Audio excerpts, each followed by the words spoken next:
let's talk about Alix Origins Volume 1, L'Enfance d'un Gaulois, The Childhood of a Gaul. This is by Lauren Libessart and Marc Bournier. Libessart is the artist and Bournier is the writer. This is a prequel series to the much more famous Alix series by Jacques Martin. In fact, you can see Martin is, sorry about the ring light, is credited on the front here. This is a bit like how Goscinny was still credited with writing Asterix long after his death, and in fact Roger Hargreaves, this is a slightly different one, but Roger Hargreaves is credited as writing the Mr. Men, but if you look inside it actually says his son has done all ones since he died, because he would have found it hard to have continued the series. There is actually a sequel series called Alix Senator as well. That's also modern. Alix is a historical comic, originally in Tintin magazine by early Tintin magazine and Hergé collaborator Jacques Martin, and it ran for quite a long time. And Martin was enormously prolific into the noughties when he died. He was writing and wrote a lot of historicals, particularly. Also wrote the Franco spy thriller types, which is in the same sort of general spectrum as Spirou and Tintin and Borelli, which I've reviewed on this channel. So yeah, it's a historical, and it's very much a straight historical. It is not Asterix. There is an irony, and we'll touch on it here, and I wonder if it's an intentional one, but that Alix's father, he's a young Gaul, and his father is called Astorix. But this is essentially a, with a few touches of humour and adventure and delight. These are pretty much straight stories. There is weirdly a cartoon series of Alix, not weirdly that it exists, but weirdly, it was pretty obviously a pretty cheap one made, I think, wholly in France possibly, maybe Franco-Canadian. But more to the point, if you are British and have Amazon Prime Video, probably in America too, there is a completely otherwise unrecorded, as far as I could see, dub of it into English available. And it's got a voice cast of about 6 people. It's very much an obvious labour of love. I wouldn't say it's high quality, but it is in some ways really fun. So yeah, action where Alix goes around the Roman Empire, and obviously Alix Senator will be when he's older. Alix Origins is when he is a young fellow and is in Gaul. And I read this, I did this as bedtime stories with my my kids. So that means I read it and then I show them some pictures. Sorry, just struggling to get a decent angle there. Here we go. So you can see, here we are. Now, a striking difference, and I'll immediately show this actually, though Alix the Intrepid is probably the least fair example, but compared to Martin, is that Martin ended up at Ligne Claire, but starts with a very traditional style, though much more textured than his later Ligne Claire. Yeah, it's obviously it's hand drawn, hand coloured, etc., but also very much in a traditional style. Whereas this is pretty obviously digital art in various ways, particularly the coloration. Yes, the story is that Alix is a young man long before the events, presumably, of Alix the Intrepid, and this is about, he is the son of an Aedui chieftain, and this kind of which story does this connect to? Is it I'm trying to think which story it is, but yeah, long before he returns home as well, when we see later in this Asterix series, he is the son of Aedui chieftain. They're allies of Rome, but Caesar and his subordinates are in various ways sort of dealing with and planning against and plotting against various Gaulish tribes and Germanic tribes. And this, basically the setup here is the Helvetii are about to come across Aedui lands, and there's some question, there's some debate about which, what do the, and this is, I think they've been redirected there, what do the Aedui do? And So this is not about any war. It's about the lead up to war, and it's obviously connects to the lead up to Caesar's conquest of Gaul. But it's not itself about war. It's an odd one, and it's very much in the spirit of how Martin thought about plots. Though Martin invariably also has just kind of long sections of slightly mad action. There is some action in here, it certainly is an action book rather than not an action book. But yeah, it's a bit lateral. It's not as direct, like this is the plot, this is the bad guy to defeat here and now. It is serialized. It has a plot that is ongoing to the next book, the Le Peuple de Feu. It's basically about how Alix gets caught up in the various plots, including by other Gauls within the Aedui and elsewhere, to cause trouble, to potentially betray their alliance with Rome. That's an interesting thing here, is that Caesar is, I think, presented as ambitious. Was this in Caesar then ambitious?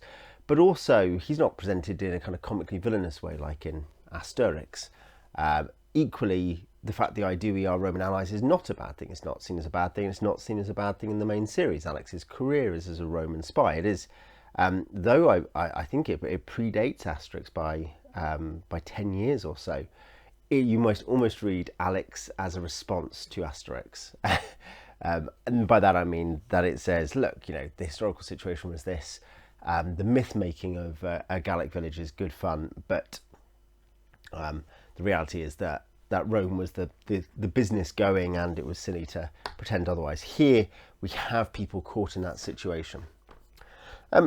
Now, it's without being earth-shattering. You've got some flashbacks here to the Aedui visiting Rome. Without being earth-shattering, I think basically you've got good art, a couple of very nice action scenes, and a perfectly compelling, somewhat potboilery plot. I'll see if I can find a little dynamic. That's him jumping around, but maybe that's not. The colouring and so on, the digital art and colours are very competent. I think they are, and I think the second book maybe has some of the examples of this, but there is a continuity to Martin's mature, lean Claire style, whilst being certainly a step, not necessarily a step forward, but a step on, a movement away from that. And you can see that you can see that though the faces, for instance, are not incredibly textured and detailed, they are somewhat rounded, detailed. They do have plenty of shading and cross-hatching and other techniques to give expression and depth. This is not, to state the obvious, this is not Borelli or Tintin for that, and nor is it even Martin's slightly more expressive lean Claire style. But it has that simple touch whilst adding a lot of, and this is obviously what he enjoys, a lot of texture. Here we got a fight scene.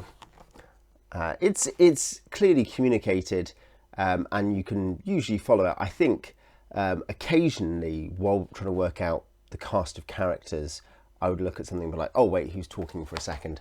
And I think that might be my stupidity rather than the communication of the panels. You can see the layouts are generally not particularly ambitious. You might have cut-ins and you might have action splits and things like that. But here, this is almost a perfect example of, it's not 6 panels or anything. It's a bit more intelligent and advanced than that. But it is basically all pretty readable. As I say, you have some cut-ins and cameos and stuff, but fairly rare that they're significant tricks with the layouts. There are some quite nice things here, like for instance his Flavia, the daughter of the Roman legate, saying goodbye, and then there's Alix looking out over on his horse over the Roman camp. There are some quite nice touches, quite cinematic moments. I don't think you'd come away from this thinking this is the heart of memorable characters. I think Alix and his cousin Vanek, who appears later, are good fun. But other than that, there's not much there. And the historical setup, as I say, though I think it has not pretensions, that sounds too pejorative, but let's just use the word pretensions to seriousness. It's pretty much like a standard. It's certainly a standard Alix setup, but also it's a pretty standard, dramatic moment setup of, oh well, is Alix's family getting into trouble? Are the Idui going to be able to resist the Helvetii or whatever? And there's some fun stuff around this wolf who you see on the front. This, by the way, I actually do like this cover quite a lot. Yeah, it's very much in the style of the rest of the book, so it's not unrepresentative. It's the final thing to say, I guess, is the final thing to comment on is this does have a section including with original art of visits to Gaul. I think that's Vanek there in the future from here, in the main timeline, the original Alix timeline. And you can see here there's some art comparisons. Then there's some educational stuff about how Gauls lived. There's some weaponry, and there's more of this in the second one actually as well, which I also own. And here's a cast list of fictional characters and historical characters. So you do have, for instance, Julius Caesar there. You've got Cicero and Labienus, Dumnorix and Diviakos, and then here's the cast of Alix, some of whom, and it does actually point out, it talks about some appearing, for instance, his mother and his sister appearing in, I think a Alix novel and a Martin, fairly late Martin album in the early to mid noughties. Vanek, who appears in the original series as well. You've got you've got some nice peripherals. I think in terms of the French, because it is only in French, Alix, there were 2 Alix volumes translated in the 70s, which go for about £250 each on a books or whatever. But yeah, it's otherwise unavailable in English. I mean, it's tempting. I have been tempted to buy a PDF ebook and then dub it for the use of my friends. You do think, wow, wouldn't it be great if more albums were translated? Because you kind of get a weird selection of stuff like Yoko Tsuno, which I do enjoy. The fact that Yoko Tsuno has an extensive catalogue of stuff translated by Cinebook, whereas in the 70s they felt like Alix was not sufficiently like Asterix. It wasn't funny, and so they moved on. But yeah, here this is in French. The French is reasonably simple, but of moderately idiomatic. By that I mean not just strict idioms, but also there's some constructions that took me a moment. I think I mentioned this while talking about Borelli, where I said, I was going most pages, I was going to Google Translate for at least one panel, and it's similar here, probably slightly less. It is slightly simpler, but this is not, though it is a kids series in the sense it's both family friendly and it's a series about a kid. It's not really, I think, ultimately aimed at children. I think it's much like Anglo comics have aged up and have gained an older audience as their core audience compared to the 60s, even through to the 80s, or even to the 90s. I think there's a similar thing here, that you can tell that people like Alix because of the historical detail, and that's what they're going to get good and hard here. To some degree, there's going to be a real sense of, and maybe you can, that translates also to a bright middle grade audience who want to learn. The French therefore maybe matches that. It's not super simple, but it's not the hardest I've ever read either. Just have your Google Translate out unless you are a fluent reader. I'm very much a kind of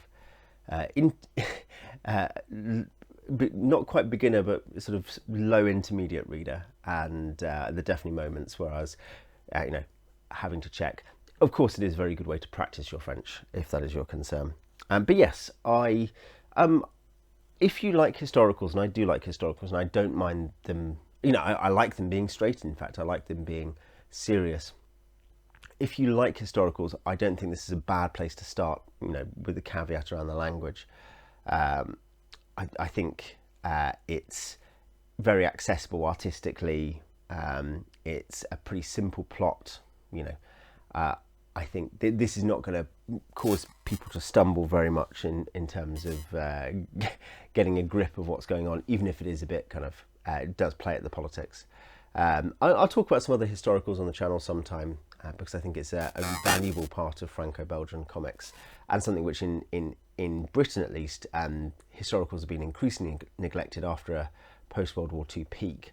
But, you know, where there's really only a couple of options for any sort of historical, and then very specifically you're reading 20th century war comics. So yeah, I recommend it on that basis. If you have read it, I'd love to hear what you think, and what you think of other historicals in, you know, other historical BDs, and I will see you next time.